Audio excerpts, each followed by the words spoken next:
jusqu'à maintenant. Donc, PostGIS, il nous permettait de stocker l'information géographique dans une colonne de la même manière que les autres systèmes de gestion lui permettaient de stocker les chaînes de caractères, les entiers, etc., c'est-à-dire les données qui sont alphanumériques simples. Et puis maintenant, on va aller au-delà de ça, c'est-à-dire on va voir quelles sont les opérations que l'on peut appliquer sur cette colonne géométrique. Alors, si vous vous rappelez, il y avait pas mal de fonctions qu'on a appliquées sur le données alphanumérique. Donc, on peut citer par exemple la moyenne, average, la somme, SUM, le min, le max. C'était un certain ensemble de fonctions qu'on pouvait appliquer sur les colonnes non géospatiales. Et là, maintenant, on va voir quels sont les types de fonctions spatiales que l'on peut appliquer sur notre colonne. Pourquoi? Parce que finalement, on a adopté le système SQL pour interroger les données.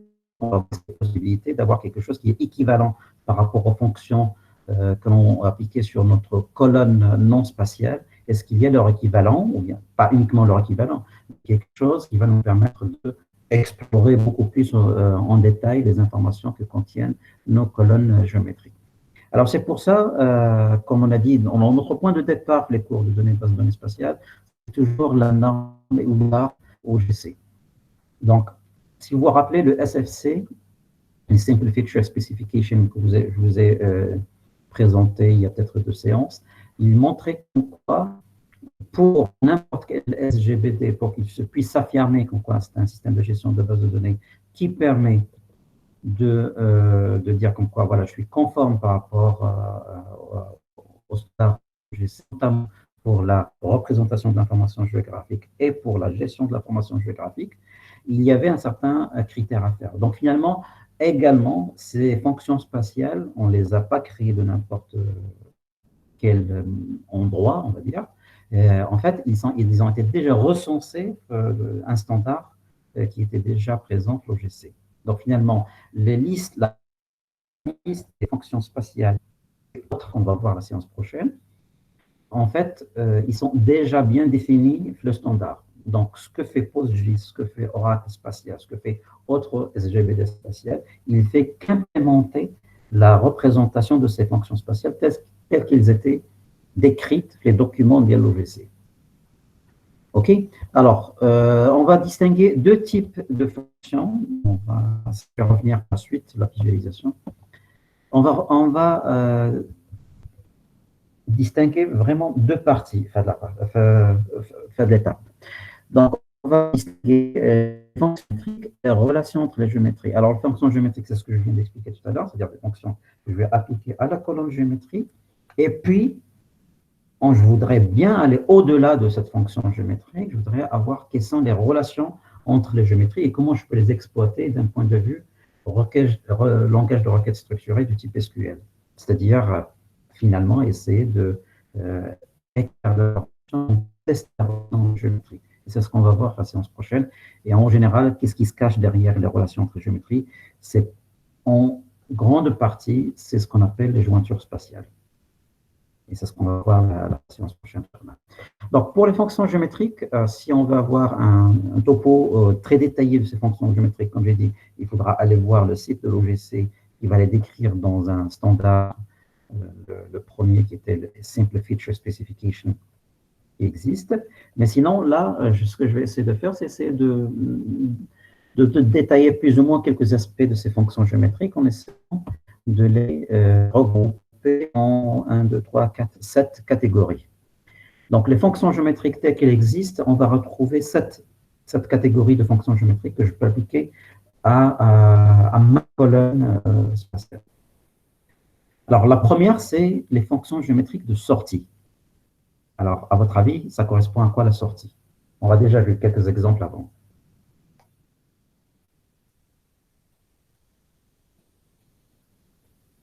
Anas, il est où Anas? Oui, monsieur.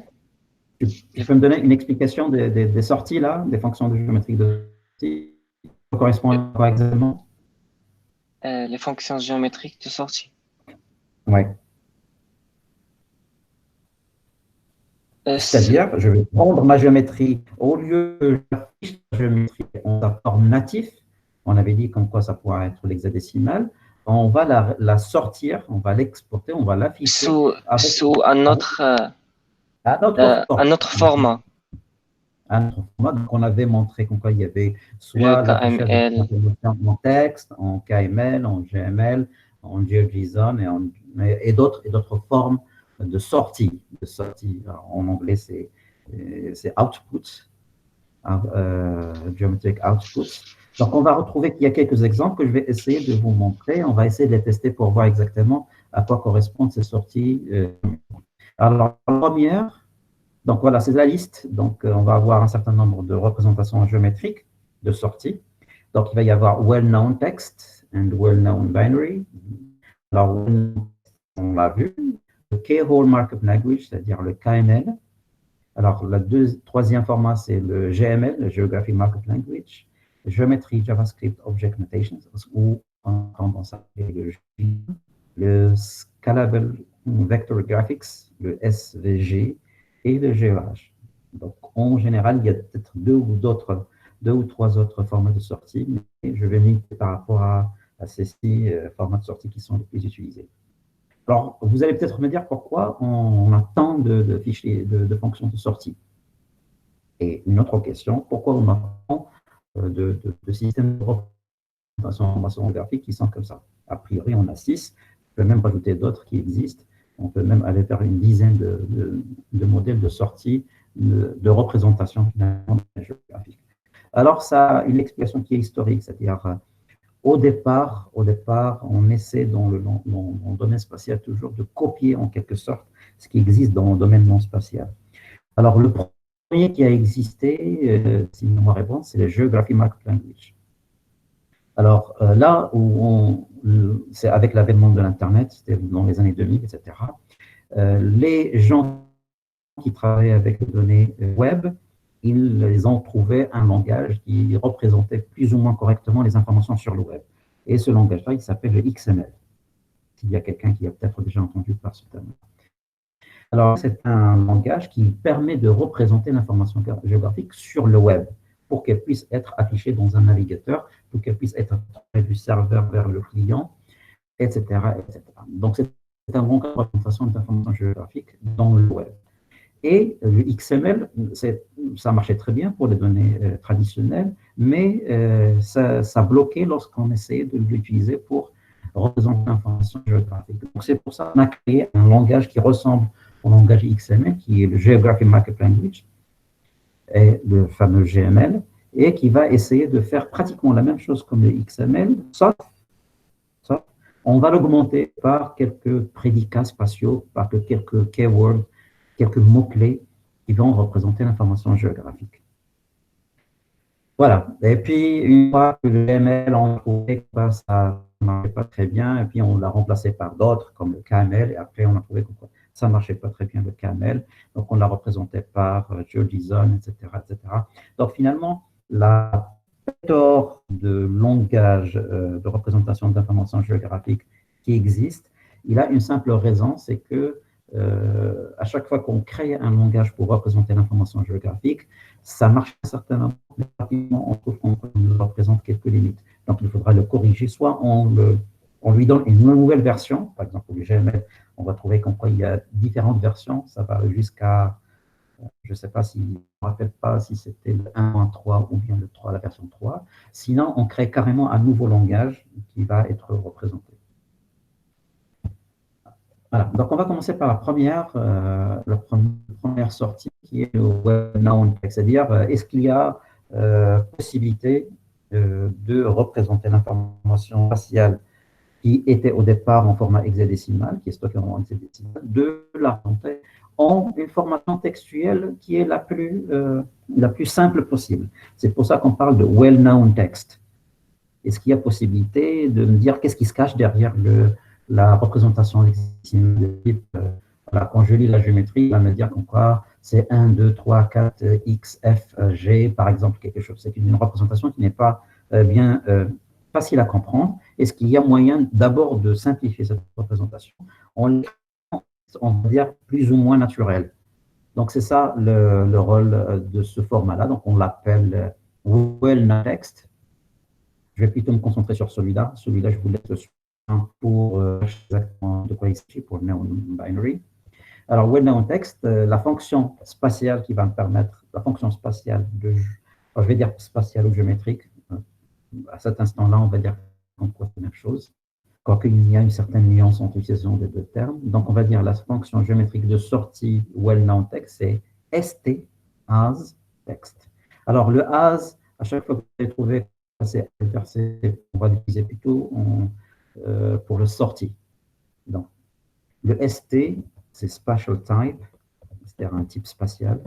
As, à chaque fois que je regarde un géométrique, j'imagine que s'il s'agit bien d'une fonction de sortie, et là, le texte, c'est le fameux well-known text qui est le texte de sortie. Alors, par exemple, si je teste ici,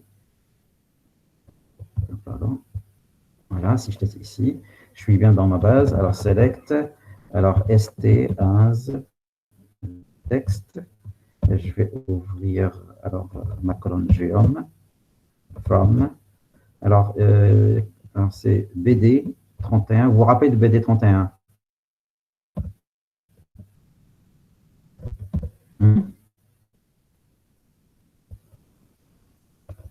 C'est pas BD, c'est BD.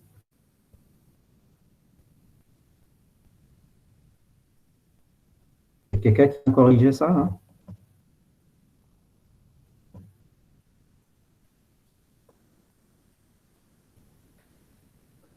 Alors, qu'est-ce qu'il me dit? La base n'existe pas.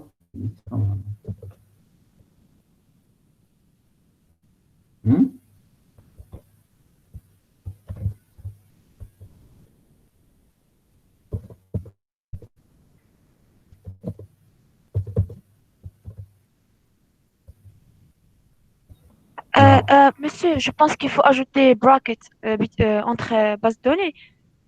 Oui, mais là entre les deux entre les deux. Ah, ah, pardon. Je suis en train. Oui, Oh là là. Non, c'était pas ça l'erreur. L'erreur, c'était en fait, c'est le nom, c'est la table et c'était comme géo. Oui. C'est le nom de la table. Le nom de la table, non, pas le nom de la base. Oui, monsieur, oui. C'est le matin. C'est le matin, donc c'est pas grave. Voilà, donc là, j'ai la fonction géométrique de ceci qui va me permettre de finalement, alors si je veux comparer, ici je vais mettre, voilà, donc ça va être geom, je vais comparer, voilà. Ça c'est la représentation hexadécimale qui n'est pas très lisible, et ça c'est la représentation textuelle qui est la plus proche de la compréhension humaine de notre représentation géographique. Alors, cette représentation, elle ne va ne servir qu'à explorer textuellement le contenu de ma géométrie dans ma table. Ni plus ni moins. C'est pratiquement c'est-à-dire, je ne sais pas exactement ce que je stocke, un multipolygone ou un polygone, quelles sont les coordonnées de mon polygone, par exemple. Donc là, je vais le voir principalement en utilisant cette fonction st_as_text, sachant qu'il y a d'autres moyens de vérifier, par exemple, on va le voir par la suite, pour voir quel est le type de données qui est stocké dans ma géométrie. Est-ce que c'est un polygone, est-ce que c'est un polyline, est-ce que line string, point, OK? Donc ça, c'est la première fonction géométrique que je vais avoir. Normalement, elle est assez simple, donc ce n'est pas la peine d'être qu'on... Est-ce que vous n'avez pas de questions là-dessus? OK, donc la première fonction de géométrie de sortie qui est la plus simple, qui va me permettre de visualiser ma plan de géométrie avec une représentation textuelle qui est simple. Alors, la deuxième, c'est Monsieur, oui. monsieur, dans la base de données, dans le PostGIS, c'est quoi la forme native que le logiciel utilise pour stocker l'information géographique? On a vu que par défaut, elle était codée en hexadécimal. En hexadécimal, oui. C'est quel langage de programmation? C'est quel Comment on l'appelle? Non, non, c'est un format. C'est Alors, c'est un quel format. standard? Alors, le souci, je pense qu'il n'y a pas standard, je ne vais pas dire de bêtises, mais le souci de gestion, c'est pas utiliser un standard, parce que le standard, peut-être, il va être au niveau de la sortie, c'est-à-dire ce que nous donner le système d'exploitation, le système de gestion de base de données. Mais comment il stocke l'information, j'ai l'impression, alors je ne sais pas si je vais dire une bêtise ou pas, mais je suis presque sûr, il ne rentre pas comment vous stockez l'information. Ça va faire partie des éléments de performance avec lesquels on va comparer la performance d'un système de gestion par rapport à un autre.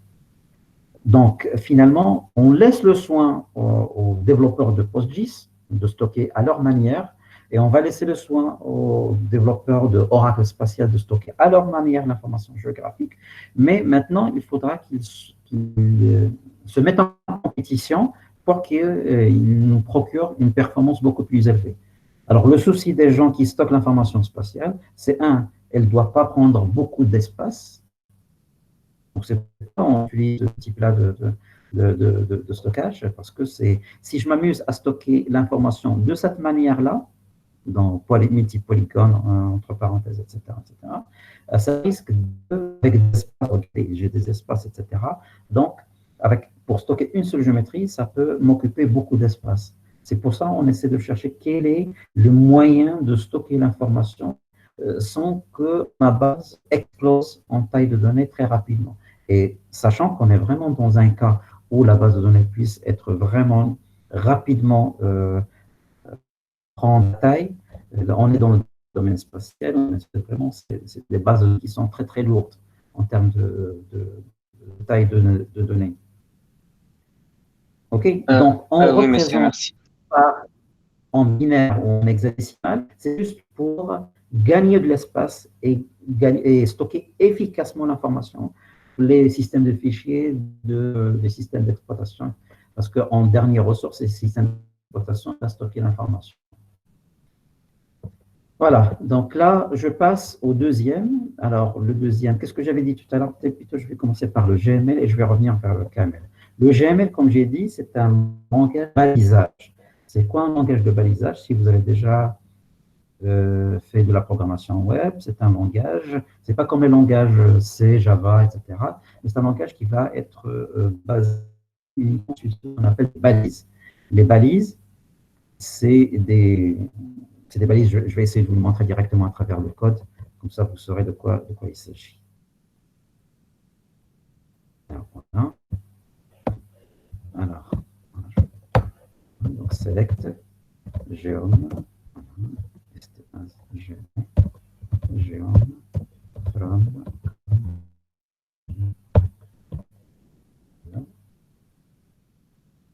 voilà. Alors, balise, c'est quoi? C'est ça. Donc, je vais vous copier, par exemple, la première géométrie. Regardez comment il l'a représenté. Alors, ça, on appelle ça une balise. Donc, c'est un système hiérarchique de données, de représentation de données. C'est-à-dire, je vais avoir une balise ouvrante et une balise fermante à la fin. Là, il me donne juste un petit aperçu. Et avec un certain nombre de balises qui sont prédéfinies par le langage GML. Alors, le langage GML, il a été créé au départ vers les années 2001-2002. Et c'était un langage à base de balises. C'est-à-dire, j'ai une balise ouvrante et des balises fermantes. Et j'ai des mots-clés qui représentent la représentation des informations géographiques. Il est créé au départ en essayant de copier le standard XML, voilà, le standard XML, qui était pour la représentation de données standards sur. Donc, il a vraiment été assez efficace au départ. Le problème avec GML, c'est que c'est un format qui est, ce qu'on appelle, c'est un format qui est verbeux. Ça veut dire verbe, c'est-à-dire juste pour une donnée, regardez là, représenter une information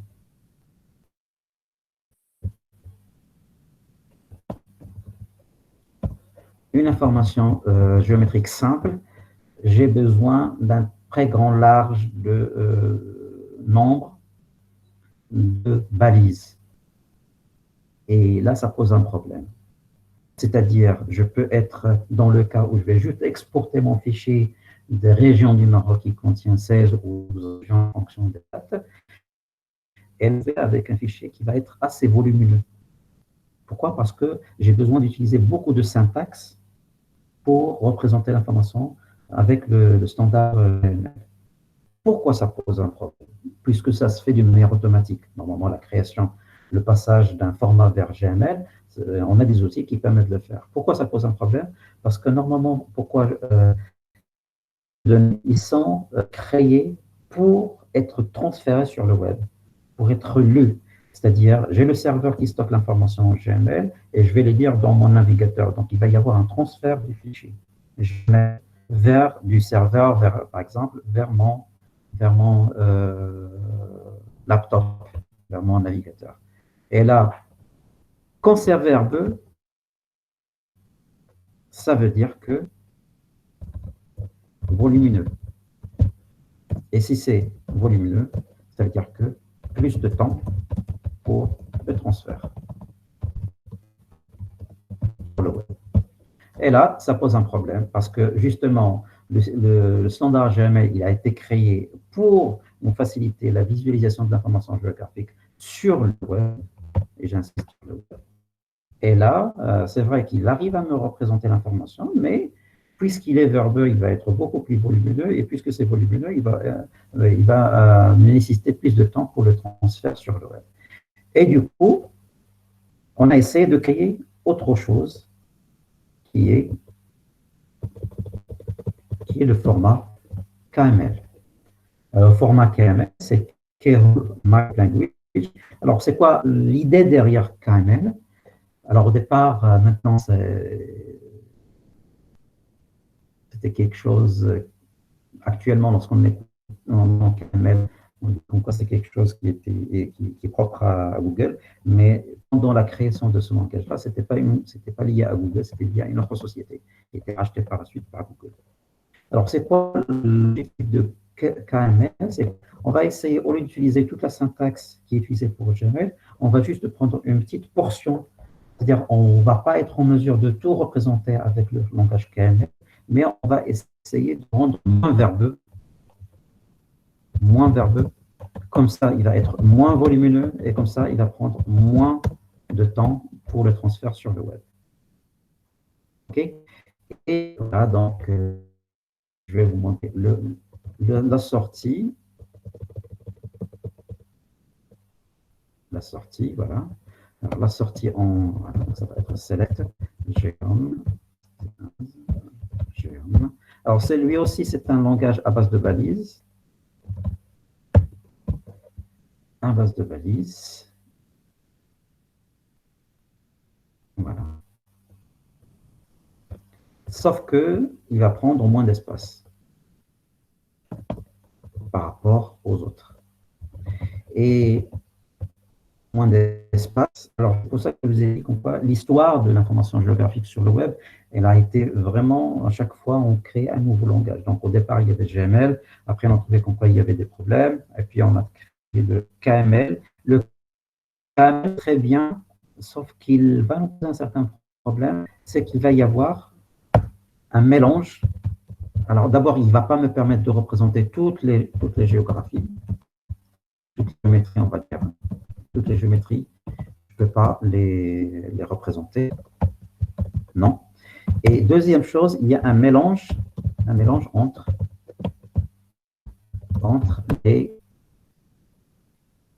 la structure et le style. Il y a quelqu'un qui peut me dire, ça veut dire quoi de la dernière phrase?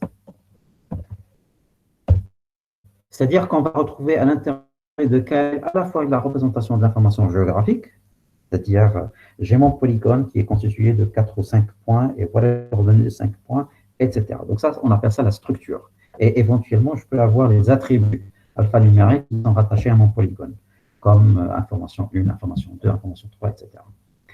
Et le style, ça veut dire même l'information sur comment je vais colorier, par exemple, le polygone, comment le style du trait entre les différentes nœuds de mon polygone, comment ils sont représentés. C'est ça ce qu'on appelle le style, c'est-à-dire la couleur, est-ce qu'il y a le remplissage de mes polygones, de mes structures, etc., etc. Alors que pour le GML, il n'y avait pas cette information sur le style. Il se concentrait uniquement sur la structure. Alors, parmi les problèmes que pose KML, c'est qu'en fait, il ne va pas me permettre de représenter toutes les géométries, à la différence de GML. Et deuxième chose, c'est qu'il va mélanger, c'est un standard de représentation de données qui ne s'est pas uniquement limité à la structure, mais peut-être des informations sur le style. Et là, ça pose un problème, c'est qu'on va imposer à l'utilisateur tel style pour afficher ces informations géographiques. Alors que la dit merci de me représenter juste l'information géographique et tu me laisses le soin, moi comme utilisateur final de l'information géographique, de la styliser à ma manière. Parce que si tu me dis comme quoi, si tu m'imposes que mon polygone soit rempli par la couleur verte, rouge, etc., c'est comme si tu m'imposes ton style. Et normalement, ce n'est pas ça qu'on cherche. On met plus de liberté à l'utilisateur, une fois qu'il a reçu l'information géographique, de la styliser à sa manière. Donc ça fait partie des inconvénients de KML. D'où le besoin d'avoir un autre style de données, un autre mode de représentation de données. Alors le dernier, c'est GeoJSON. Alors le dernier qui est GeoJSON, c'est celui-là. Alors c'est géométrie JavaScript Object Notation. Alors, GeoJSON, au départ, comme j'ai dit, et je vais le rappeler tout le temps, c'est que toujours essayer de voir ce que font les gens. Non, je parle de la communauté qui travaille dans les technologies géospatiales. La plupart du temps, il y a toujours une longueur d'avance pour les gens qui travaillent sur les informations non spatiales.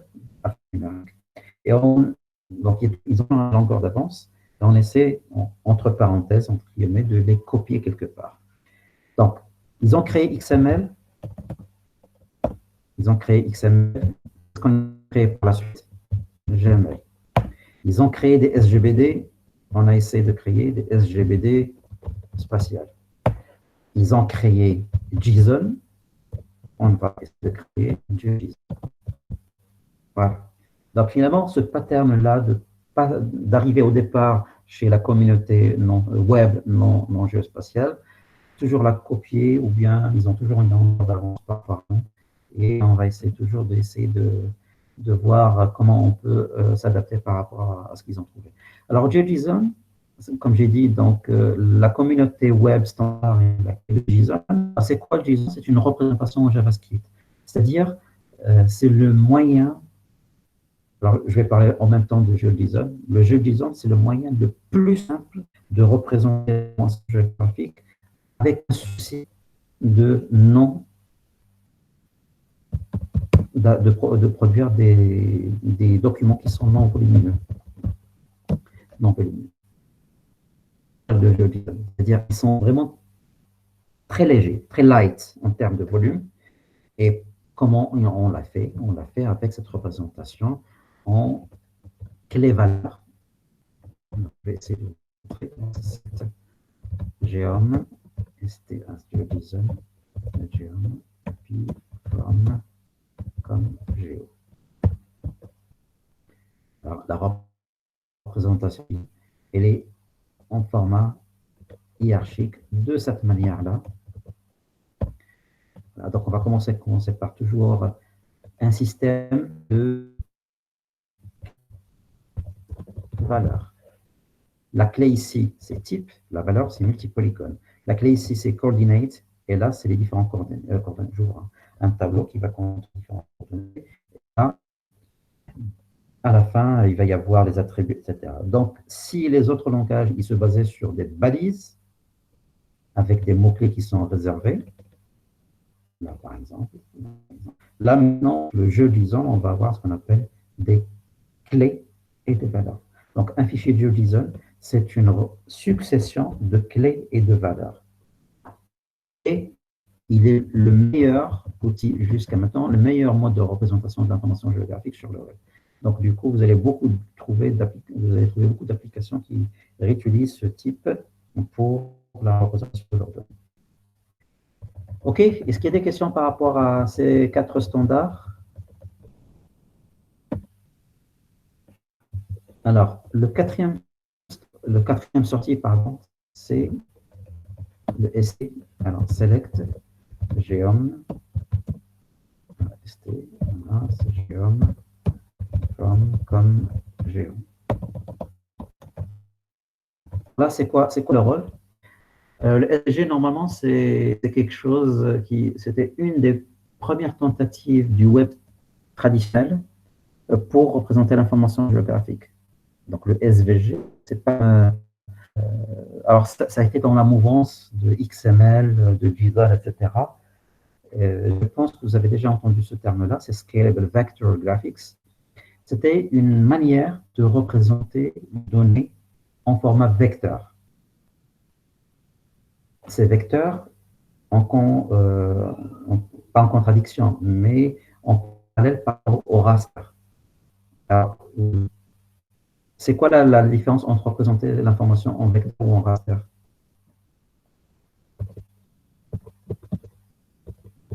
Iman, que je vois ton nom ici.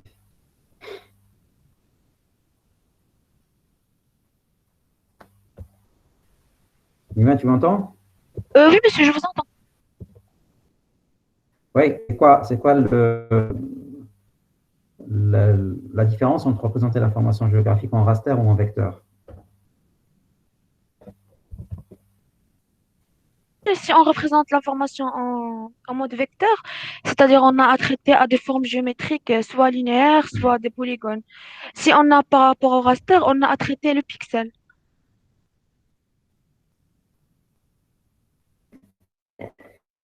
C'est juste pour vous montrer par rapport au SVG. Le SVG, c'est le seul standard, un parmi les seuls standards qui peuvent être appliqués sur votre navigateur sans besoin d'avoir de librairie cartographique. Le SVG, c'est le format. Donc, c'est un format.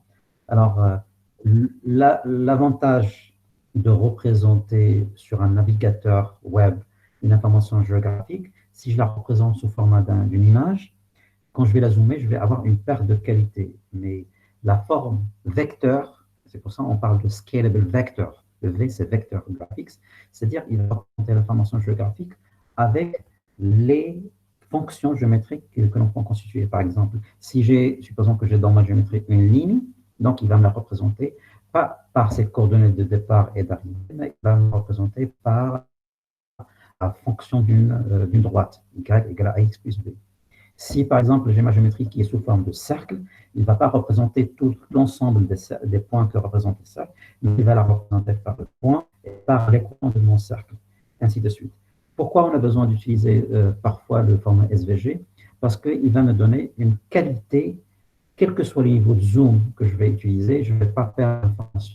Parce que pour chaque niveau de zoom, le navigateur qui va lire ces informations-là, il va finalement se référer à l'équation pour recalculer comment il va afficher les données.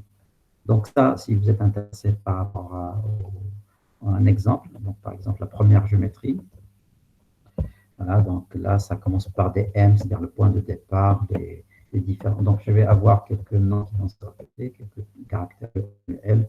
Je vous laisse le soin de regarder la documentation pour voir leur signification par la suite. OK, donc ça, j'ai fait exprès de sur la première forme de sortie. Alors, qu'est-ce qu'il me reste comme forme de sortie? Non, c'est le GeoH. Alors, je ne vais pas trop rentrer dans le détail de GeoH. C'est juste une autre représentation de l'information géographique qui est plutôt utilisée pour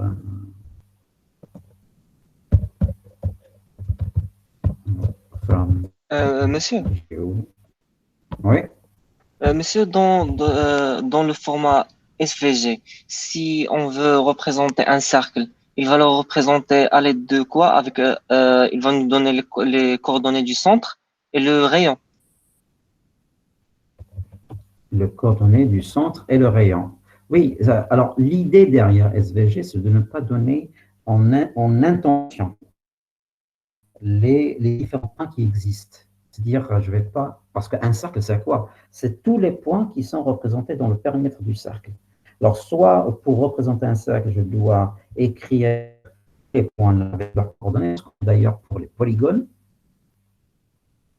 Vous êtes d'accord? Soit on va dire non, Oui, je oui. vais juste représenter le cercle par l'équation du cercle. Donc l'équation du cercle, c'est-à-dire je vais devoir avoir besoin, pour définir un cercle, j'ai besoin du centre et du rayon, et je lui indique en quoi c'est un cercle. Donc c'est comme si je suis en train d'écrire l'équation du cercle. Et à chaque fois, lorsque je vais zoomer, alors je vais vous donner un exemple, peut-être ça va être parlant pour vous. Donc c'est SVG. SVG. Alors, il y a un exemple, c'est comme le Hello World de SVG, qui est le tigre. Donc, il y a des gens qui se sont amusés à écrire l'ensemble de l'information. Normalement, lorsque vous allez voir ça, le tigre, vous le voyez ici. Normalement, ici, vous allez me dire pourquoi c'est un format qui est raster.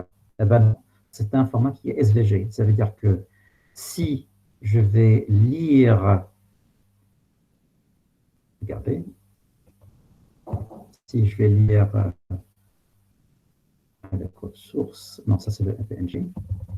Si je vais lire le code source de cette représentation de Tiger qui est affiché dans mon navigateur, ben, je vais avoir l'ensemble de ces objets-là qui existent, qui sont représentés avec leur équation. Alors, normalement, c'est très difficile de représenter toute l'information géographique, le SVG, parce que dans la nature, on n'a pas tout le temps la possibilité de convertir les éléments spatiaux qui existent. On n'a pas le moyen de le représenter sous forme d'équation. Oui, monsieur Tahiré nous a déjà montré cette illustration avec le format Voilà. SVG. Et plus on zoome sur le tigre, on ne voit pas de pixels. Il se rafraîchit pour montrer juste les lignes. Et... Pourquoi? Pourquoi? Parce qu'il se base, regardez, je vais zoomer au maximum, je ne perds pas de qualité. Pourquoi? Parce qu'il ne se base pas sur la forme pour le raster, donc il va y avoir une certaine approximation des pixels. Là, non, il va vraiment se baser sur les équations qui sont à l'intérieur de mon fichier. Regardez là, avec un zoom de combien là je suis dans 500%, et j'arrive à avoir vraiment une qualité qui est très nette. Alors, le problème avec SVG, ça va être très, très difficile de représenter la complexité des données qui existent dans la nature, par exemple. Par exemple, vous avez une photo de paysage, ça va être très difficile de trouver les représentations mathématiques de tous les éléments que compose ce paysage naturel, par exemple. Donc, c'est pour ça qu'on réserve plus ou moins le SVG lorsqu'on n'a pas trop de complexité dans les formes géométriques qui existent dans notre fichier. Ok, alors GeoH, c'est une autre manière de représenter. Et alors, qu'est-ce qu'il me dit là?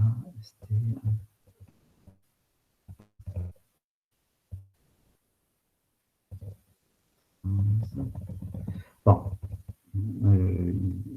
select. Monsieur, est-ce que le SVG repose aussi sur le langage de balisage XML?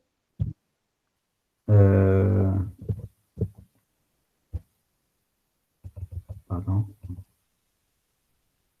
Oui, mais c'est plutôt la syntaxe qui m'intéresse à l'intérieur. L'intérieur, c'est plus des fonctions, on va dire, des représentations mathématiques d'informations qui sont présentes dans notre image. C'est comme si je vous donne une image qui est normalement en format raster et je vous demande est-ce qu'il y a possibilité de la représenter mathématiquement en représentant tous les objets qui existent. C'est ça l'idée clé qui est derrière le SVG. Ce qui m'intéresse le plus, c'est la lettre V, qui est vecteur. Représenter des informations qui sont dessinées pour être dans le raster, on va essayer de le représenter en mode vecteur. Donc, on peut le faire lorsque les images ne sont pas très chargées et pas très complexes à représenter géométriquement. Mais quand il s'agit d'images qui sont représentées, par exemple, on prend des images de drone, en photogrammétrie, etc., ça va être très difficile de représenter cette image en format SVG. Et on parle de format vecteur ici. OK, le dernier, je vous laisse le faire, sachant que pour le H, normalement, alors j'ai le H toujours, voilà, tout à l'heure on avait dit toujours, on commence à partir de ce qui existe, le domaine non spatial, et on l'adapte pour le domaine spatial. Le H, c'est-à-dire, ou bien le GeoH, c'est-à-dire comment je peux représenter l'information géographique. Par exemple, un polygone, je vais lui attribuer une succession de valeurs comme une clé. Comme une clé, et par exemple, un polygone, je peux le représenter par une longue chaîne. C'est comme pour le. Alors, le hachage, il est utilisé à la fois pour la sécurité, pour l'indexation, etc.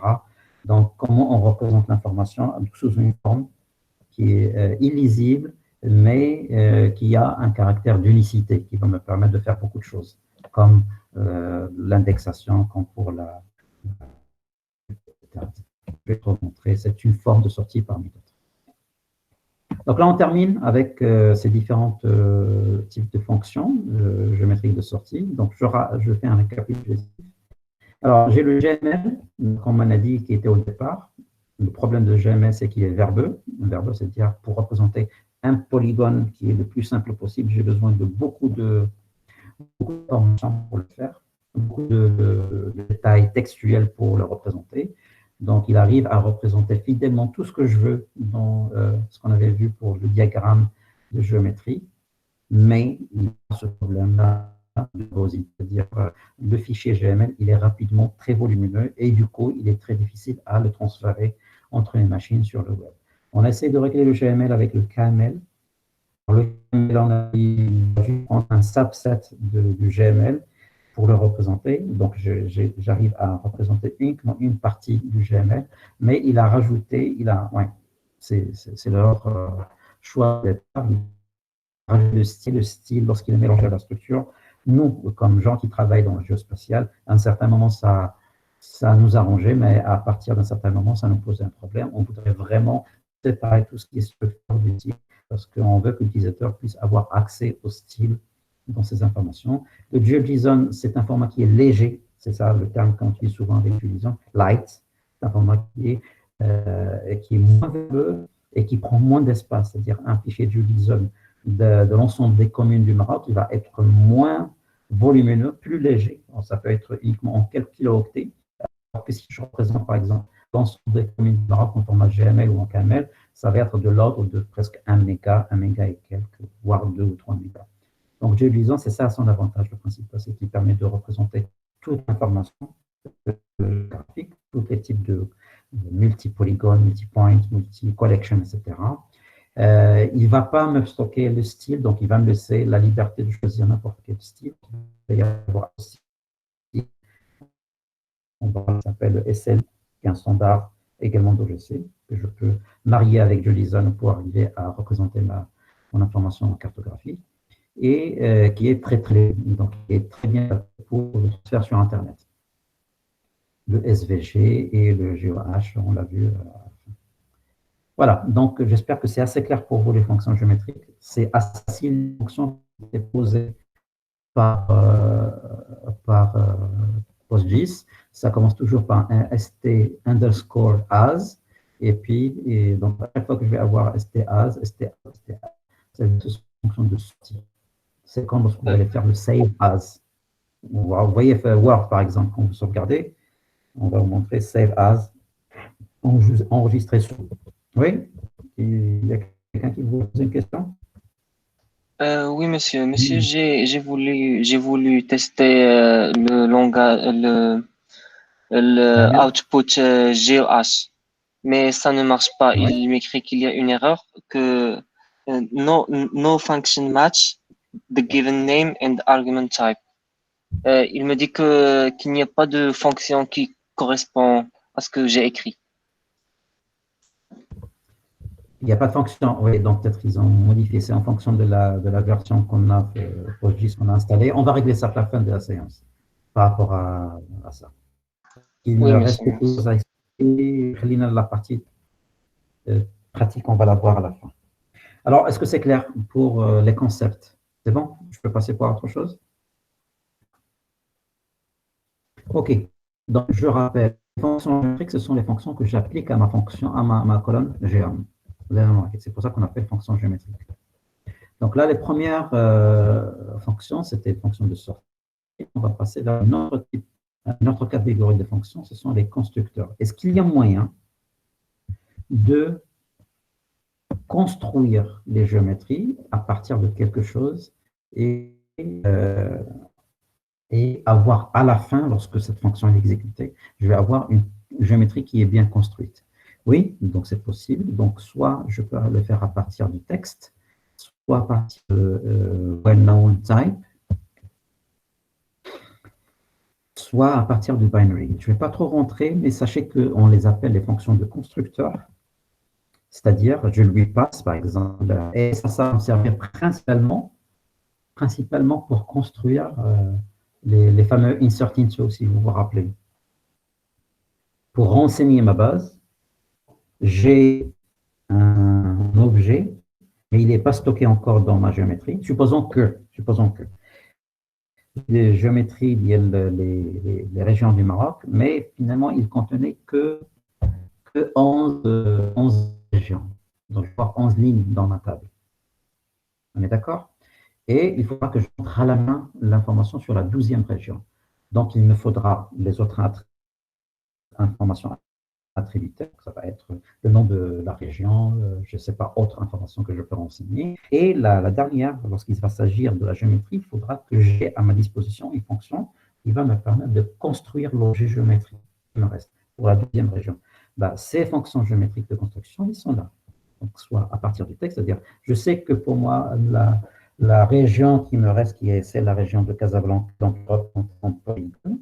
Donc, je vais mettre stgeom from text. Je vais mettre ici polygone, par exemple, ici polygone, et je vais mettre les différents points que contient mon polygone de la région de Casablanca.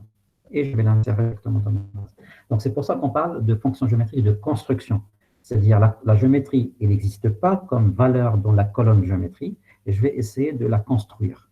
Donc, c'est une qualité projetée au départ, et l'implémentation de constructeurs de géométrique dans PostGIS. Voilà, donc, fonction à partir binary. Monsieur, Oui. est-ce qu'on peut spécifier la zone où créer le polygone? La zone, c'est-à-dire la zone. La position. Par exemple, vous avez parlé de Casablanca. Genre, je veux créer le polygone dans cette région. Ouais. Voilà, alors tu dois déjà avoir au départ les différents coordonnées de polygone. Tu le représentes sous une de ces différentes formes, soit avec la forme ADI, ce qu'on appelle Extended Well-Known Type. Tu lui donnes le SRID, tu écris polygone et tu ouvres la parenthèse et tu as déjà les différentes coordonnées de la région de Casablanca. Et voilà, donc ça. Et tu appelles le constructeur stgeom from EWKT. Ou bien géant texte. Donc là, je ne me pose pas par rapport au SRID, je vais juste mettre le polygone. Donc en général, on part d'une géométrie qui est déjà connue, avec ses coordonnées. OK? Et après, Oui. je passe à mettre à mes fonctions géométriques. D'accord, merci monsieur. Voilà. Donc là, c'est très simple, les constructeurs en géométrie, ça ne va pas être compliqué. Donc, ça veut dire que je vais construire une valeur qui correspond aux différentes valeurs que je vais avoir dans ma colonne géométrie à partir d'autres informations. Ces informations peuvent être textuelles comme elles peuvent être binaires. C'est pour ça, from well-known binary. Alors, la troisième catégorie des fonctions géométriques, ce sont les accesseurs. Alors, les accesseurs, ça veut dire quoi? La colonne géométrique, elle contient des valeurs géométriques. Est-ce qu'il y a possibilité d'accéder à quelques éléments de ma géométrie à l'intérieur? Par exemple, je vais considérer que la géométrie, la valeur géométrique, celle-ci, je vais vous montrer, par exemple, celle-là, je vais exécuter. C'est vrai que j'ai ici une valeur géométrique, mais est-ce qu'il y a possibilité d'accéder à quelques éléments? On va considérer cette valeur géométrique. Un objet qui contient plusieurs propriétés. Alors, ces différentes propriétés, ça peut être soit le SRS, le Spatial Reference System, le type de la géométrie, la dimension des coordonnées, la dimension géométrique, etc., etc. C'est-à-dire, est-ce qu'il y a moyen d'accéder ou de récupérer les propriétés intrinsèques d'une géométrie? Par exemple, est-ce qu'il y a possibilité de tester une fois, je vais imprimer la partie, voilà, je vais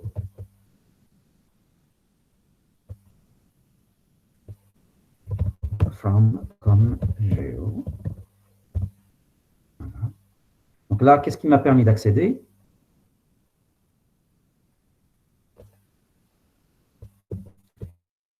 Ashraf. Le, Voilà. Donc là, j'accède à la propriété intrinsèque à la colonne géométrie de mes différentes valeurs. Là, par exemple, j'ai combien de valeurs? J'ai 1493 communes qui sont représentées dans ma table comme géo. Et il va me chercher ligne par ligne le SRID de mes différentes géométries. Donc là, ça montre bien comme quoi toutes les géométries portent le même SRID. Donc là, j'ai accédé à une partie de ma géométrie. C'est pour ça qu'on appelle ça des accesseurs. OK? Monsieur, s'il vous plaît, est-ce que quand on accède, est-ce qu'on a droit à modifier? Oui, oui. Je vais vous donner le code par la suite, comment on modifie. Mais ça va être sous forme de update. Ça va être un syntaxe SQL qui va le faire. OK? Donc, le premier élément que je peux récupérer de la géométrie, c'est le Spatial Reference System. Donc, c'est-à-dire les SRID. Et quand je connais les codes, je peux revenir pour voir quelle est les suites, quelles sont les autres informations que je peux lire à partir de mon SRID. Alors, je peux également récupérer quel est le code de la géométrie, quel est le type de la géométrie. Ça va être géométrie type. Je peux vérifier, par exemple, quel est le type de la géométrie qui est stocké dans ma colonne géométrie. Donc, c'est ST géométrie type. OK? Donc, ça, c'est la deuxième. Donc, là, il va me retourner l'ensemble des... rappelez, où est-ce qu'on a vu ça? Ça correspond à quoi exactement? À quel standard?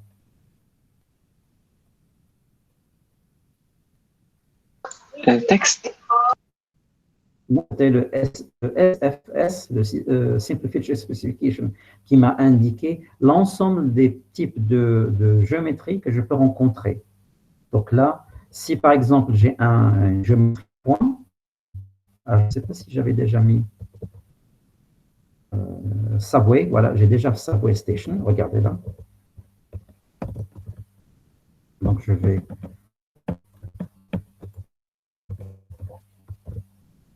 essayer d'exécuter ça. Regardez, qu'est-ce qu'il m'a donné? Le ST point. Alors, quand j'ai stocké donc, normalement, cette information sur le type, parfois on a tendance à l'oublier ou bien parfois on a tendance à la tester pour pouvoir la réutiliser soit dans une jointure ou bien pour appliquer d'autres types de requêtes spatiales. Donc, on nous donne ce moyen de vérifier pour se rappeler exactement quel est le type de géométrie qui est stocké dans telle ou telle table. Donc là, par exemple, quand il s'agit de polygones, donc ça va être ST multipolygone. Quand il s'agit de pots, comme ici pour les stations de métro de New York, donc il va me donner ST point. Donc j'accède à la propriété type de géométrie qui est stockée également dans la colonne géante. Et alors il y a d'autres types d'accesseurs, comme la récupération des dimensions de coordonnées. La dimension géométrique, est-ce que, par exemple, les dimensions de coordonnées, est-ce que c'est en 2D, est-ce qu'en 3D, etc., la dimension géométrique, etc., etc. Normalement, je vous ai déjà passé celui-là. On va tester peut-être ensemble. Ah, le fichier ADA, vous l'avez déjà, c'est PostGIS Cheat Sheets. Alors, on va essayer de voir quels sont les autres types de fonctions que je peux avoir. Donc ça, voilà. Le ST Core BIM. tester.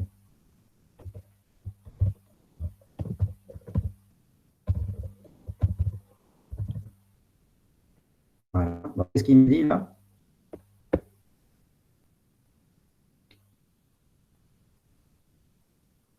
Il y a quelqu'un qui peut me dire?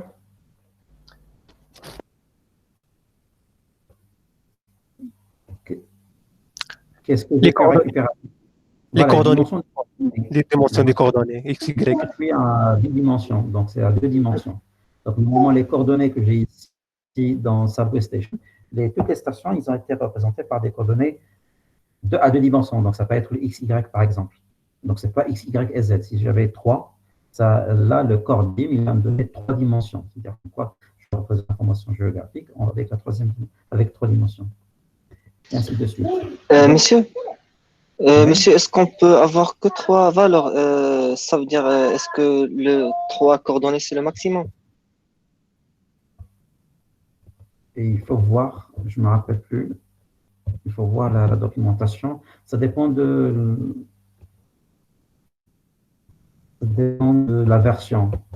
Je ne peux pas te dire par rapport à la version que j'ai pour c'était un point. Ça marche, monsieur. Ça marche. Donc, les différents accesseurs, ils sont là.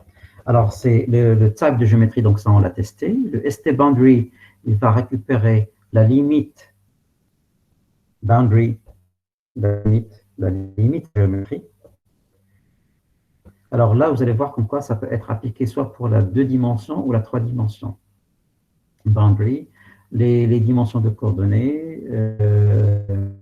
les dimensions, le endpoint, ça peut être uniquement pour la 3D. L'enveloppe, et ça, on va faire la différence la séance prochaine, c'est-à-dire la différence entre l'enveloppe et boundary. Le exterior ring, qu'est-ce qu'il va me permettre de faire? Il va me récupérer tout ce qui est, notamment lorsqu'on a des géométries qui ont des trous. Voilà, geometry type, is collection. Est-ce que, par exemple, is closed? Alors là, il va me récupérer is closed. Voilà. Moi, je vais le tester. Alors, c'est une fonction qui va me permettre de réaliser quoi exactement? De vérifier est-ce que les géométries qui sont stockées dans la colonne géométrie, donc comme géo, est-ce qu'ils sont fermés ou pas? Donc, ce qui veut dire, le résultat va être uniquement un résultat qui est booléen. C'est soit true, qui est représenté par T, ou bien false, qui est représenté par F. Donc là, j'ai bien toutes les géométries qui sont stockées dans la colonne commune, ils sont tous bien fermés. Et ça, ce sont des tests de vérification. Ce sont des tests de qualité que l'on doit toujours faire passer à nos géométriques avant de passer vers les requêtes qui sont beaucoup plus complexes et les analyses spatiales qui sont beaucoup plus compliquées. Alors, si vous revenez par rapport à is closed ici, regardez, vous vous rappelez au départ, je vous ai dit qu'on quoi maintenant avec le SQL, on mesure pratiquement tout ce qu'on fait, tout ce qu'on faisait dans QGIS, là, tout ce qu'on faisait sur QGIS, on va pouvoir le faire avec uniquement le SQL. Alors, ici, ST, est-ce qu'on applique la SQL? Ça représente exactement la même chose quand je vais avoir ici, outil de géométrie, vérifier la validité. Vous avez déjà fait ça aussi pour vérifier est-ce que tous les polygones, ils sont fermés.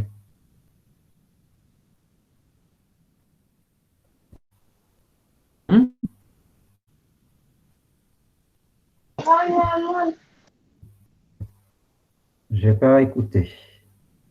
Donc finalement, les fonctions de Kamlin, densifie les géométries entre de polygones, de ligne à ligne, simplifie les géométries, extraction de nœuds, triangulation de données, voilà, etc., etc. Normalement, toutes ces fonctions qui sont accessibles à travers le menu GIS, par exemple, je peux retrouver leur équivalent dans PostGIS, uniquement en appliquant ces différentes fonctions sur la colonne géométrie. OK? Donc, par exemple, si je voudrais tester, est-ce que toutes les fonctions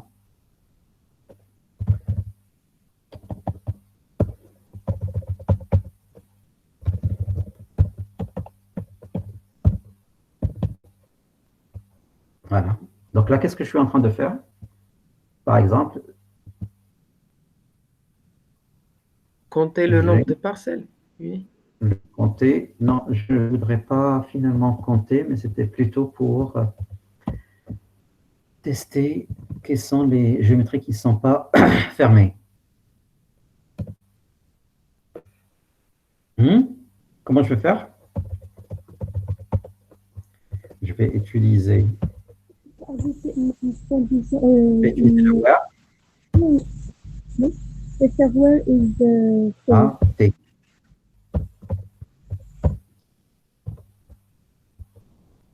Voilà. Donc là, cette requête-là, qu'est-ce qu'elle va me permettre de faire? En texte naturel, elle permet de dire, voilà, récupérer toutes les géométries, toutes les communes qui sont bien fermées d'un point de vue géométrique. OK?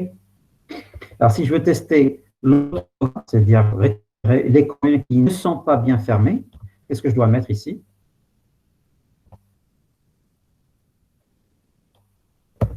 F.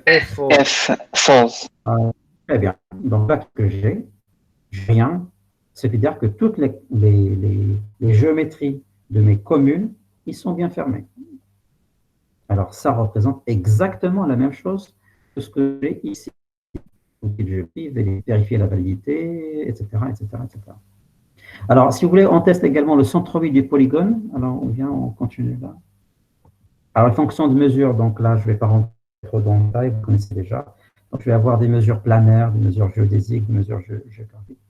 Alors, soit je vais faire des mesures sur le plan, entre deux points, soit des mesures géodésiques sur le fluide, ou bien des mesures sur la sphère, etc. Et on va voir là que vous connaissez déjà ça, donc ce n'est pas la peine que je rentre en intérieur. La distance, la longueur sur le sphéroïde et les différentes longueurs sur la sphère en fonction des informations que je vais avoir. Donc normalement, c'est juste, il faut utiliser soit le ST-length, length sphéroïde, ou ST-length tout court, et ST-length 3D. Donc je vous laisse le soin de vérifier exactement la différence et comment on va les utiliser par la suite. L'essentiel ici, c'est que vous sachiez qu'elle existe, les mesures de longueur, soit sur le plan, soit sur la sphère, soit sur l'ellipsoïde. OK? Et autre catégorie, ce sont les fonctions de décomposition. Donc, on a bien sûr les assesseurs en objet géométrie. Finalement, c'est un objet qui est très composé, qui contient à la fois la géométrie, qui contient la dimension de la géométrie, qui contient le SRID, qui est le système de référence spatiale, etc., etc. Maintenant, on va essayer, est-ce qu'il y a moyen de décomposer la géométrie, de la décomposer? Voilà, donc c'est la partie fonction de décomposition. Alors, pour décomposer, c'est soit par exemple récupérer les enveloppes qui sont à l'intérieur, par exemple un polygone. Supposons que j'ai un polygone qui contient un trou et je veux récupérer juste la limite extérieure. Donc, il y a possibilité de le faire. C'est ce qu'on a boundary, ou bien des enveloppes avec une certaine nuance entre les deux. Et récupère-moi par exemple le centroïde d'un polygone. Donc, j'ai un polygone, je voudrais récupérer le centroïde. Donc, j'ai un moyen de faire. Donc, ça fait partie des fonctions géométriques de décomposition. Ou bien, si par exemple j'ai un multipolygone et je voudrais éclater ce multipolygone en plusieurs polygones simples, donc ça fait également partie des fonctions de décomposition que l'on peut utiliser. Alors, je vais faire juste un test ou deux, mais je vais prendre le plus simple, c'est celui du centroïde. Alors, le centroïde, c'est pour ça que je vous demande toujours de se référer par rapport à ce fichier-là, le PDF que je vous ai envoyé. Il contient 6 pages. Donc, je vais chercher centroïde. Alors, centroïde. Alors, voilà, ST centroïde. ST centroïde. Donc là, select. Alors, ST centroïde. Alors, je l'applique par rapport à quoi exactement? C'est toujours par rapport à Géo, parce que ce sont des fonctions comme Géo. Voilà. Donc, ça va prendre un tout petit peu de temps. Je crois que ça va prendre plus de temps. Alors, qu'est-ce qu'il m'a créé, s'il vous plaît, là? Hmm? Il vient de me créer. Donc là, je vais Les centroïdes montrer très bien. des formes. Et là, Faut donner des je vais le centres. En format hexadécimal. centroïde commune en géo. Alors, j'ai rajouté le as pour que je puisse distinguer exactement entre eux. Voilà, la géométrie de la commune, c'est celle-ci. Et la géométrie du centroïde, c'est celle-ci. Alors, on va essayer. Alors, on a toujours dit que le format d'affichage standard de PostGIS, c'était toujours le format hexadécimal. Donc, on peut réutiliser une imbrication de fonctions spatiales, par exemple ici, pour savoir exactement le type de la géométrie entre la première géométrie qu'il y a là et la deuxième. Donc, à votre avis, qu'est-ce que je dois faire? Quelle est la fonction spatiale qui va me permettre de montrer le type de géométrie? Donc, ST, géométrie type. Vous vous rappelez, on vient de le voir tout à l'heure. Voilà. Et là, je vais la réutiliser ici pour vérifier. Et est-ce qu'on va avoir la même géométrie, le même type de géométrie Non, pour avant que j'exécute? on va trouver des polygones sur les cas. Mac and Smash. Pour géométrie commune, on va avoir des polygones. Et pour les Voilà, centroïdes, très bien. Voilà, on va vérifier ça. On va vérifier ça. Géométrie. Alors, géométrie. Là, géométrie. Voilà, très bien. Donc là, il a bien vérifié. Voilà. Pour la première géométrie, qui est la commune en elle-même, donc ça va être un ST multipolygone. Et pour le centroïde, il met le ST point, ce qui est bien.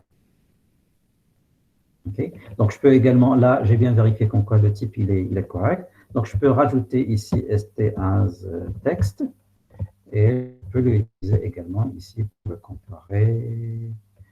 Voilà, donc là, ma géométrie, elle est comme ça, elle est comme ça, elle est comme ça. Donc, c'est un point.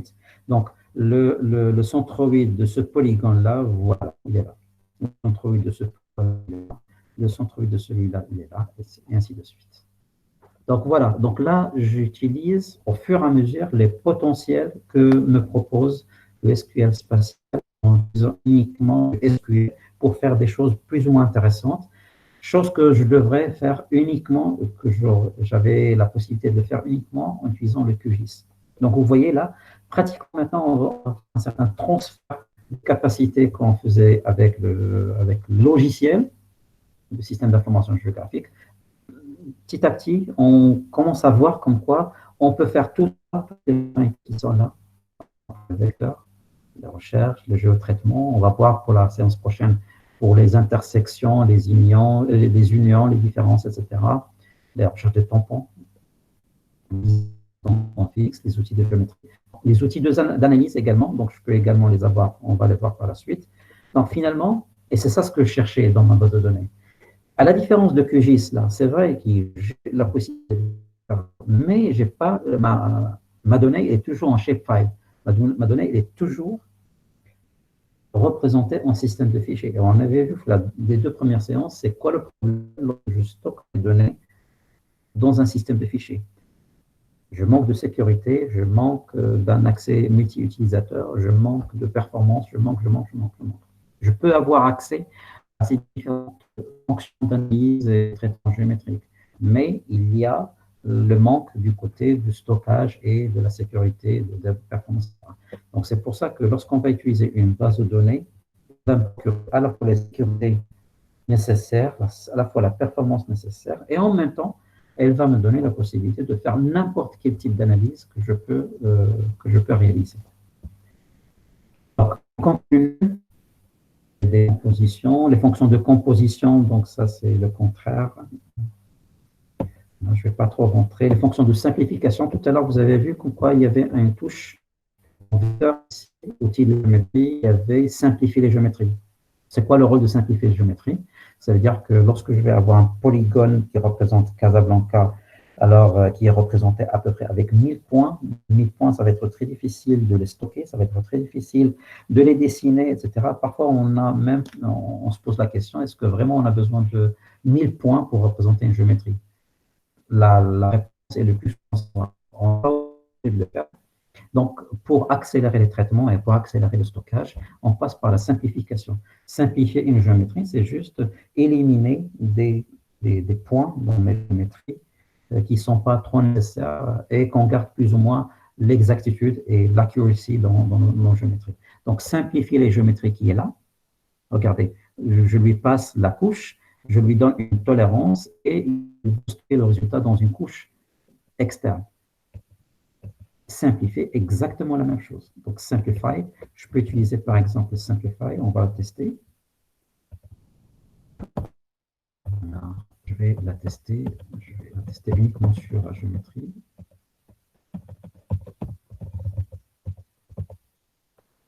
Voilà.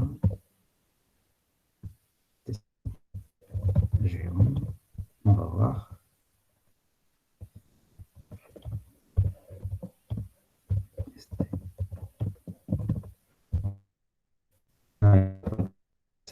On va voir pourquoi.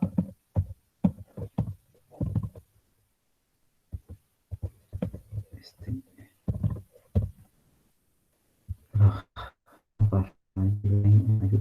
oui, donc peut-être il faudra que je rajoute un autre argument. Je pense que c'est l'argument, ici, c'est le deuxième argument qui est toujours demandé, la tolérance. C'est la tolérance, le nombre. Très bien.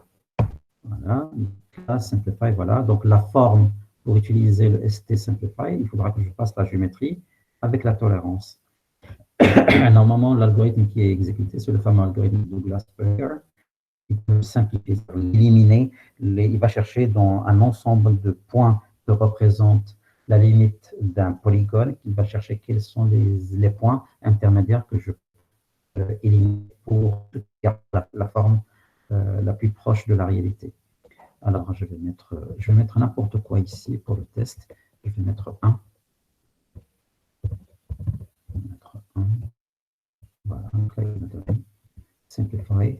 Alors, je vais afficher en format texte, un texte. Alors, en imbriquant là, voilà, donc là, regardez, ici, tiens, donc c'est peut-être 0.1. Voilà. Donc, plus je vais diminuer ma tolérance, plus il va me donner des formes qui sont beaucoup plus proches de la réalité. Vous avez remarqué, quand j'ai mis 1, pratiquement, il a tout supprimé. C'est-à-dire qu'il a réduit mon polygone à rien. Quand j'ai mis 0,1, pour les polygones qui sont trop complexes, il arrivait à la simplifier tout en passant un polygone trop complexe. Mais pour les polygones qui étaient déjà au départ peu complexes, il les a réduits à rien. Donc, c'est pour ça que je dois utiliser une bonne tolérance, on va dire 0,01. Pour savoir exactement quelle tolérance il faut utiliser, ça dépend de votre cas, de votre utilisation et quel est le degré de simplification que vous allez essayer de chercher. Donc, vous voyez là, c'est exactement ce que je vais essayer de faire. Je vais essayer de chercher ST1 area. Je vais utiliser une autre fonction qu'on n'a pas encore utilisée, qui est le ST area. À votre avis, ça correspond à quoi exactement?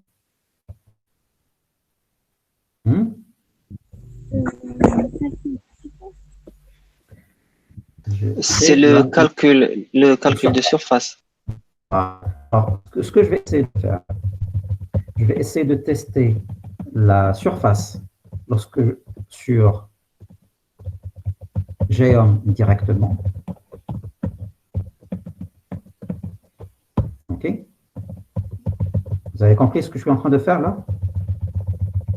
Je vais comparer la surface entre le polygone avant simplification, après simplification, avec la tolérance 0,01, avec 0,02. Enfin, je ne vais pas mettre 0,2, mais je vais mettre peut-être 9,009. On va voir que normalement, voilà, il va y avoir des différences de surface. Une fois qu'on a, ça c'est la colonne, c'est le polygone qui n'a pas été simplifié. Ça, lorsqu'il a été simplifié avec une tolérance de 0,001, et là par exemple c'est 0, etc., etc. Donc vous voyez, je peux faire beaucoup plus. Donc ça, par exemple, là, pour tester ça, j'ai réussi à le faire parce que SQL, il va me permettre de comparer trois calculs de surface. Alors que ici, non. Ça, il va juste me permettre de calculer le fichier niveau avec la tolérance, mais c'est très difficile de pouvoir faire cette comparaison presque en temps réel entre différentes formes de simplification que je peux appliquer à ma géométrie. Vous allez avoir exactement l'avantage d'utiliser le SQL par rapport à un système d'information géographique standard.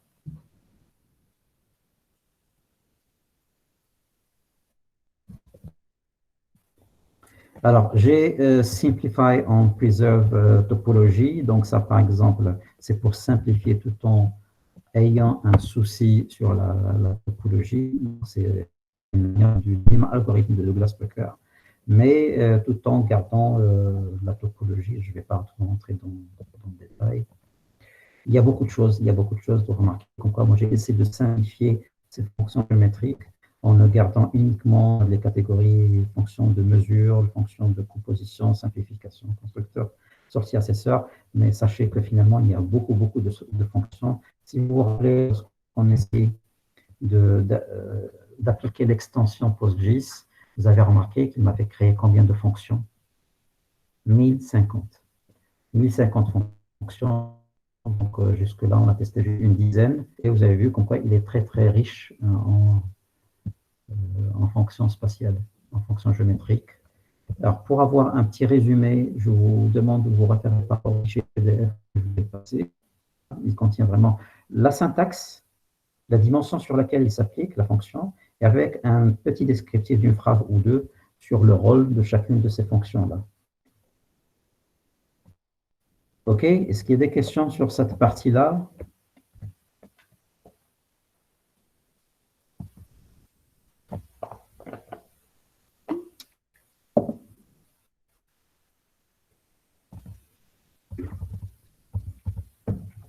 Voilà, simplify, rotate. Alors, les nœuds, polygonize.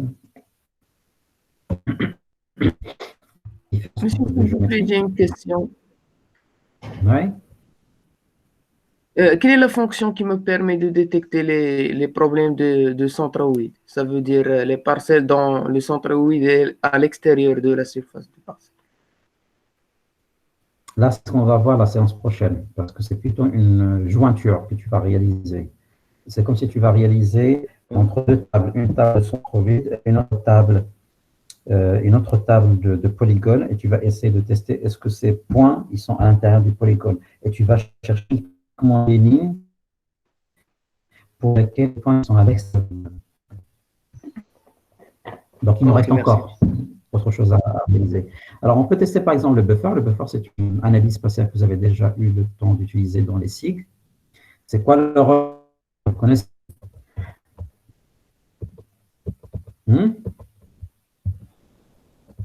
Select, c'était buffer, geom, comme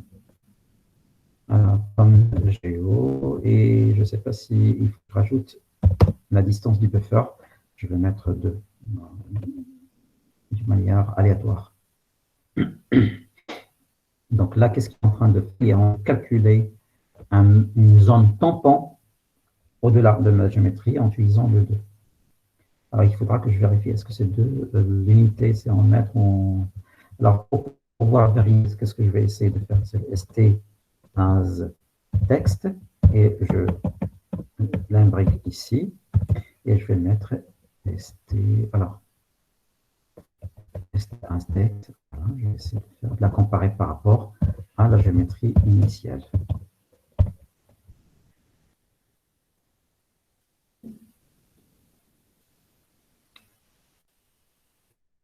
Donc, ça prend un tout petit peu de temps parce que le calcul du buffer, ça pose quand même un certain nombre de temps pour qu'il soit réalisé. Voilà. Voilà, voilà. Donc là, j'ai moins 5 et là, j'ai moins 7. Si je regarde le deuxième point, j'ai 35.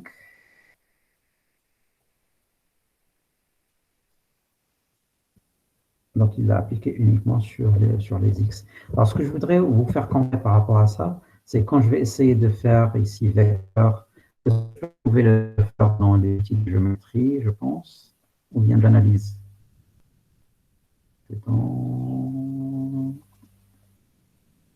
Il y a quelqu'un qui peut regarder avec moi la distance d'enfant. C'est dans le géotraitement. Voilà, le champ de distance, segment, etc. Avec les tampons, les résultats, etc.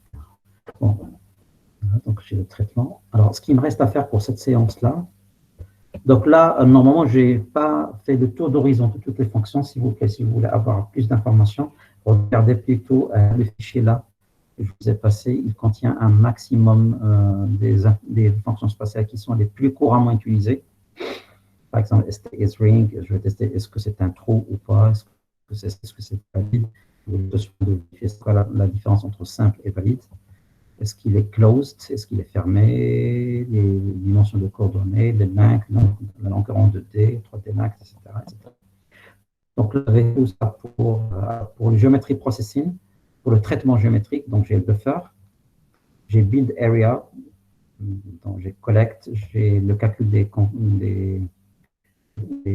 convexes, c'est-à-dire la géométrie qui représente le minimum des géométries convexes qui englobe toutes les autres géométries. Les différences d'anchoring, etc. Il y a vraiment toute une richesse de fonctions spatiales que vous pouvez utiliser et qui peuvent représenter en principe la totalité de ce que vous avez ici dans les menus. Là. Alors, dernière chose, avant de se quitter, on va essayer de vous montrer. Vous vous rappelez la dernière fois, lorsque je vous ai dit qu'en quoi pour le QGIS, pour le PG Admin, c'est un outil qui va me permettre uniquement de faire l'interrogation de la base en format SQL, et le seul affichage que je vais avoir, c'est un affichage qui va être sous forme de tableau, sous forme de texte. Et pour PG Admin, son dernier souci, c'était de faire de la visualisation cartographique. Et pour faire la visualisation cartographique, il fallait passer vers le plus. Maintenant, ce que je vais essayer de vous montrer, est-ce qu'il y a moyen, donc je vais supprimer les layers que j'ai ici, est-ce qu'il y a moyen de se connecter à partir de QGIS vers ma base de données PostGIS. Alors là, vous vous rappelez quel est le symbole de PostGIS qu'on avait montré pour la première séance? Il y a quelqu'un qui peut me rappeler?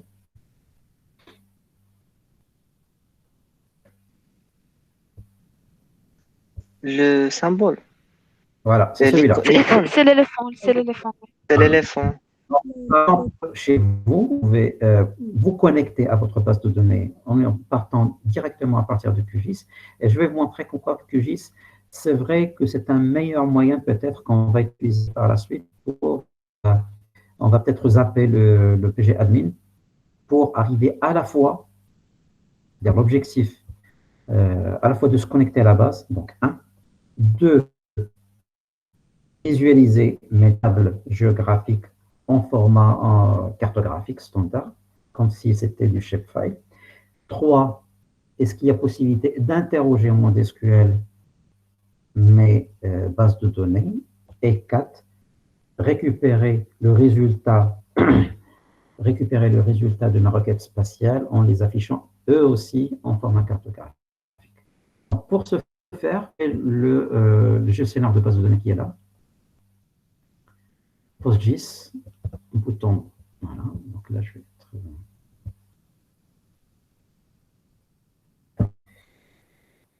être... Donc ça, il va permettre de faire, mais je préfère peut-être vous montrer d'abord comment je vais me connecter par rapport à la base. Donc je vais essayer de, bouton droit de connexion, donner un nom, par exemple, ma connexion, par exemple, ma connexion du 7/04/2020. Le service, je le laisse vide. Le hôte, donc c'est qu'un local. Sinon, si ma base est dans un autre serveur, il faudra que je donne l'adresse IP de mon serveur. Le port, je le laisse, c'est 542. Et la base de données, si vous vous rappelez bien, c'était PD 30032020. Le nom d'utilisateur que je vais utiliser, c'est Postgres. Et le mot de passe, Et pour qu'à chaque fois, il ne me demande pas de renseigner l'utilisateur, je vais utiliser enregistrer. Je vais sur enregistrer ici. OK? Donc là, j'ai renseigné un nom quelconque pour ma connexion, le hôte, donc c'est localhost, le port, le nom de la base et le nom de l'utilisateur, c'est Postgres. Et j'enregistre pour que je n'aie pas à renseigner ces informations à chaque fois que je vais me connecter. Je vais tester la connexion. Il me dit qu'il n'existe pas, peut-être je me suis trompé, c'est BD. BD 31, non, c'était pas 30, d'accord. Alors c'est 31. Ça veut dire qu'encore la connexion est réussie. Donc je vais cliquer sur OK. Je reviens ici. Voilà. Voilà, ma connexion elle est là. Donc je retrouve. Alors, je vais avoir un plus, je vais cliquer sur le plus, et qu'est-ce qu'il va me donner? Il va me donner exactement quelles sont les tables géométriques qui sont à l'intérieur. Donc qu'est-ce qu'il retrouve? Il retrouve la COMGEO, vous vous rappelez? Donc, il me dit COMGEO comme multipolygone. Et là, on va voir uniquement à travers l'icône qui est associée par rapport à la table. C'est un moyen de vérifier directement quelle est la nature de cette table-là. C'est-à-dire la géométrie de quel type. Multipolygone, et pour les stations de métro, qu'est-ce que j'ai ici? J'ai des points. Donc, la connexion, et c'est très bien faite. Donc, pour pouvoir l'afficher à des tables, il suffit juste que je double-clique de la même manière. Voilà. Donc, là, il est en train de visualiser directement. Donc, ce qui veut dire, à partir de là, c'est pour la première fois que je suis en train d'afficher non plus, dans QGIS, non plus un shapefile, mais je suis en train d'afficher une table géographique qui était déjà stockée dans mon espace, et ce qui est intéressant pour moi, pour le moment. Donc là, je vérifie l'affichage de l'autre table géographique qui contient les stations de métro. Voilà. Donc, je fais zoomer sur cette table-là. Bouton droit, zoomer sur la couche. Voilà, donc là, j'ai bien la couche des stations de métro de New York. OK, que là, donc, je peux toujours faire ce que je pouvais faire directement sur la table, voilà, pour afficher les informations, etc., etc. Mais ça, ce qui m'intéresse à ce niveau-là, maintenant, ce qui m'intéresse, c'est qu'est-ce qu'il y a possibilité d'utiliser une interface SQL pour à la fois visualiser ces informations directement à partir de QGIS. Alors, pour ce faire, il y a le base qui est là, gestionnaire de base de données, gestionnaire de base de données. Et puis là, qu'est-ce que je vais retrouver? Je vais rafraîchir parce qu'il vient d'être créé. OK, voilà. Donc là, ma connexion publique est là, tiens, une représentation. Donc quand je clique par exemple sur ma table, comme Géo, alors qu'est-ce qu'il me donne? Il me donne 3 onglets. Un onglet qui va dire, voilà, les informations générales, on va dire entre parenthèses, les métadonnées de la table géographique, donc des métadonnées qui contiennent à la fois quel est le système de référence spatiale, quelle est l'emprise estimée, quels sont les différents gens qui existent. Voilà. J'ai une autre représentation de ma table en format tabulaire, donc voilà, c'est ce qu'on connaissait déjà, une table, donc c'est un ensemble d'attributs, un ensemble de colonnes, et à la fin, je vais avoir ma colonne géométrie. Et là, ce qui m'intéresse le plus, c'est l'aperçu. C'est une représentation photographique. Alors, vous voyez comme quoi c'est beaucoup plus intéressant d'attaquer la base PostGIS à partir du gestionnaire de base de données de QGIS que d'avoir uniquement le PG admin qui va se focaliser uniquement sur la représentation tabulaire des tables et la représentation tabulaire des requêtes spatiales que je peux appliquer. Maintenant, monsieur, ça, comment on peut accéder au gestionnaire de base de données? J'ai perdu la connexion. Il est où le bouton, s'il vous plaît? Base de données. Base de données, tu me suis là, tu la retrouves chez toi? On va vérifier avec toi. Base de données. Monsieur, moi aussi de même, j'ai perdu la connexion. D'accord. Alors, base de données, gestionnaire de base de données. Base de données, gestionnaire de base de données, gestionnaire de base de données. Merci, monsieur. Je cherche la connexion, normalement ici, voilà, je prends l'ensemble des tables qui sont représentées. Donc, je récapitule. En général, on part à partir d'un fichier shapefile. Le plus souvent, on part d'un fichier shapefile. On l'importe dans QGIS. dans PostGIS avec File Loader et SHP Loader. J'importe mes données, je crée automatiquement une table spatiale, je peux faire des vérifications, des modifications, des corrections, etc. Et je repasse vers Q. Je vais me proposer cette interface qui va me permettre d'accéder à la fois aux informations spatiales avec une représentation tabulaire et en même temps avec une représentation cartographique. Ça, j'aurai les deux. Si,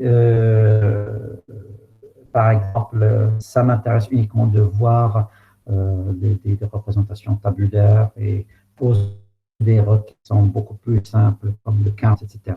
Donc, à ce moment-là, j'aurai toujours la possibilité de le faire avec la représentation tabulaire qui est là.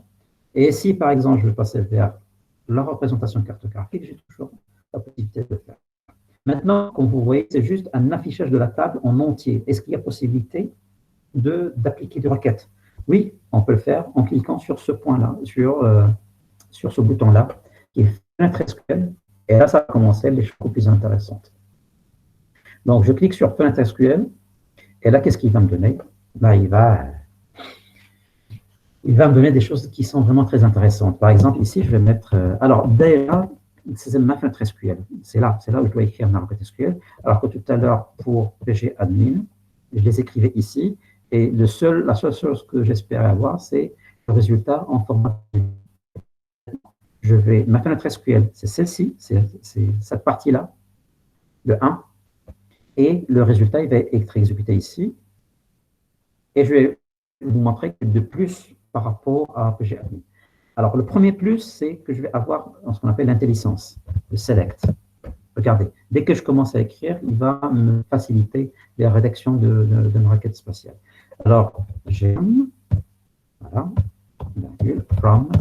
Donc là, automatiquement, comme, voilà, il me propose avec une très grande facilité comment je vais rédiger mes requêtes spatiales. Et ça, ce qui est très intéressant, ce qui n'était pas possible ici. Par exemple, ici, quand je fais le select, étoile, from, comme, donc regardez, là il n'y a pas d'intelligence. Ça ne va pas m'insister. Vous avez vu tout à l'heure pourquoi je faisais toujours des erreurs en écrivant le nom correct des tables et non correct des attributs. Donc là, je vais exécuter. Donc le bouton exécuter, il est là. Et ce qui est le plus intéressant, regardez là en bas, qu'est-ce que j'ai? Une case à cocher qui est chargée en tant que nouvelle couche. Et c'est ça ce qui est intéressant. C'est-à-dire,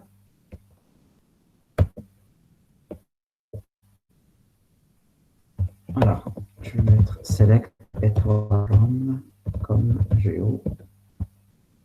Appliquer, voilà.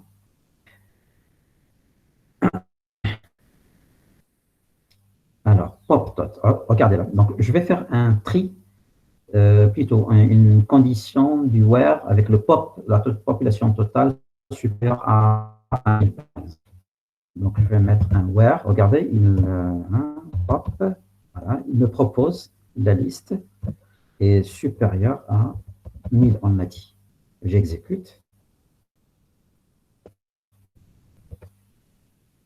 Voilà.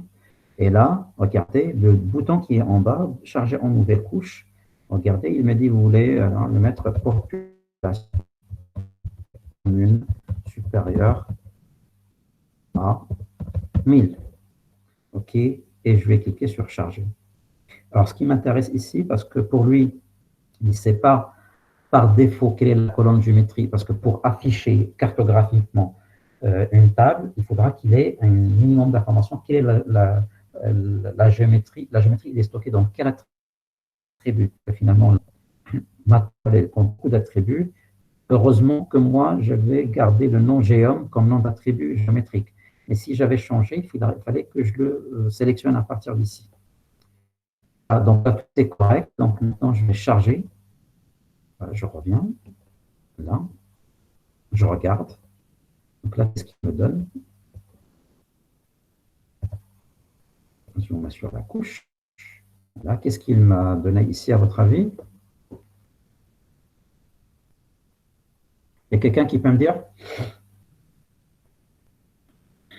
C'est la couche qui comporte la restriction où la population est supérieure à 10 000.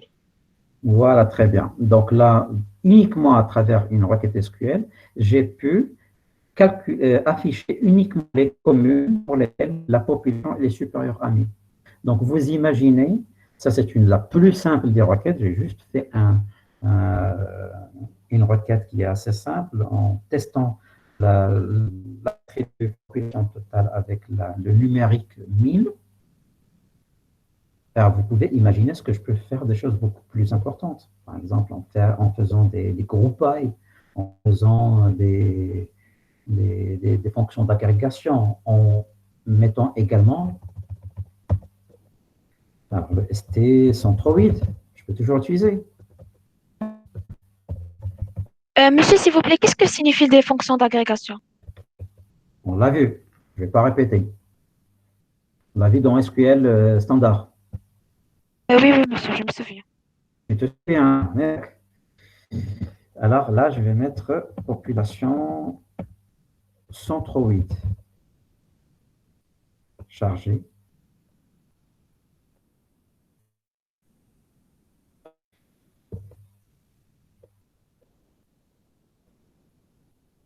Alors que j'exécute. C'est centroid. Regardez. Alors, quand j'avais mon géome, il savait implicitement récupérer la colonne géométrie. Mais puisque là, je viens de créer une nouvelle géométrie, il ne va pas savoir exactement où est-ce qu'il va récupérer la colonne géométrie. C'est pour ça qu'il faudra que la charge ici, comme quoi, parce que, ou bien je vais la mettre as géome, centre, voilà. Donc j'exécute. J'ai un centre, donc là, il vient de la récupérer. Je vais la charger. Voilà. Ça donne un petit temps. Voilà. Alors, population, centre, oui. Voilà. Qu'est-ce qu'il vient de me calculer? Il vient de me calculer les centres 8 de toutes les communes pour lesquelles la population elle est supérieure à 1000. Je vais modifier ma requête pour que ce soit beaucoup plus important. Je vais exécuter. Et là, je vais mettre 10 000, par exemple. Charger. Je charge. Je charge ici. Voilà. Et ainsi de suite. Alors, vous voyez que pratiquement, maintenant, je suis beaucoup plus libre pour écrire. La seule contrainte, il faudra que je manie SQL très facilement pour pouvoir exprimer toutes les requêtes.